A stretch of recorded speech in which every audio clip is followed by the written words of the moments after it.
Then comes the fourth one is alveolar, right? Alveolar, I've already told you the alveolar one is the teeth ridge, right? It's talking about the teeth ridge. So the active one is blade or the tip, which means we are here blade or the tip refer to the tongue. We know the tip of the tongue, and about the blade of the tongue is referred to the side of the tongue, right? The side of the tongue is called blade of the tongue. So here the active one is the blade or the tip of the tongue. The passive one is the teeth ridge, and the sound produced under the alveolar one is st, d, l, n, s, z. See, try to produce those sound by yourself. We see that l, l, n, n. When we produce the l sound and the n sound, we see that the tip of the tongue touches the teeth ridge, right? At the same time, when we produce the sound t, t, d, d, we see that the blade of the tongue touches the teeth ridge. Okay, so यहाँ पे हमने देखा जब हम ट and ट sound produce करते हैं, हमारे ब्लेड है, जो टंग की ब्लेड है, वो कहाँ टच होता है? टीथ रिच पे टंग, राइट?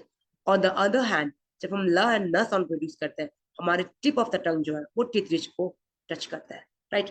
सो एल्वेलर के अंदर क्या आता है? ट, ड, ल, न, स, ज करके 6 साउंड प्रोड्यूस होता है.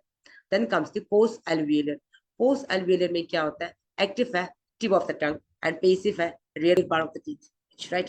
जो हमारे टीथ रिच की रियर पार्ट है वो होता है पैसिव वाला. और इसमें साउंड ज्यादातर क्या होता है?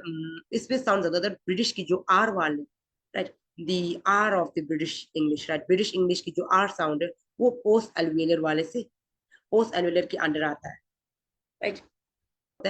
Now comes the palato alveolar, right? Palato alveolar में क्या है? टू स्टिमुलस आर्टिकुलेशन होता है, व्हिच मींस यहाँ पर दो आर्टिकुलेशन होगा, वो भी दोनों साथ में होगा, right? The first one would be the blade and the teeth, right? इसमें कौन सा एक्टिव है? ब्लेड ऑफ द टंग, जो ऑफ द टंग है उसको ब्लेड बोलते हैं, राइट? सो वो वाला एक्टिव होगा and the passive would be the teeth ridge, right? Then the second articulation will be done by the front of the tongue, right, which is the active one, and the passive one is hard palate, right? So the sound produced will be ch, j, ch, j, right? Ch as in chubby, j as in jug, right?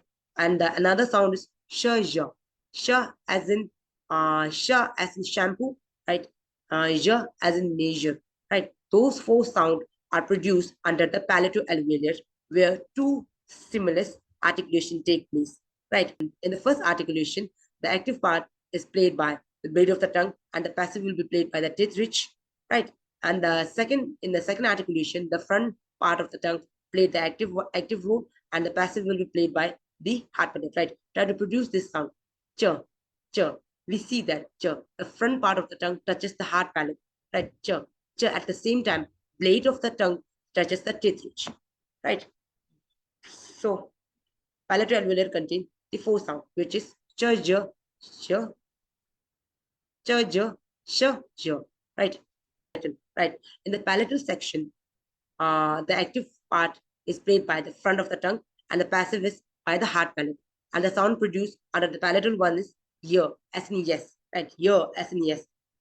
See, this sound, the small j is the small j is the phonetic transcription of the year, right? So don't confuse it with the j sound. Okay. So then comes the last one. Then comes the last one, which is velar, right? So here the active part is played by the back of the tongue, and the passive one is played by the soft, right? So see, so the sound k, g, and ng sound in the sang, right? Sing, sang. The last sound of ng in the sang and sing is produced under the velar, where the back of the tongue touches the soft palate, right?